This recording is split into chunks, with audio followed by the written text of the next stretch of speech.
Situation à laquelle Gabriel Attal, Premier ministre démissionnaire, a réagi hier devant des militants de Renaissance dans l'Ain. Le PS et LR s'opposent à la désignation d'un chef de gouvernement issu de leur rang, a ironisé l'actuel locataire de Matignon qui plaide pour des compromis.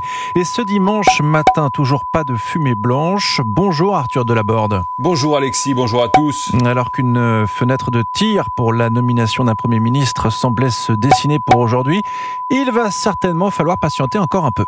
C'est pire qu'un secret d'État, confie un ministre de premier plan dans le flou total à propos du calendrier et du nom du futur locataire de Matignon.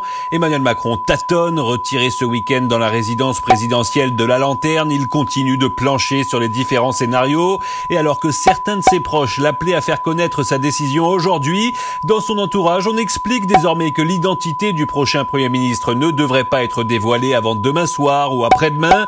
Il ne faut pas parasiter la rentrée scolaire, explique un stratège de la Macronie.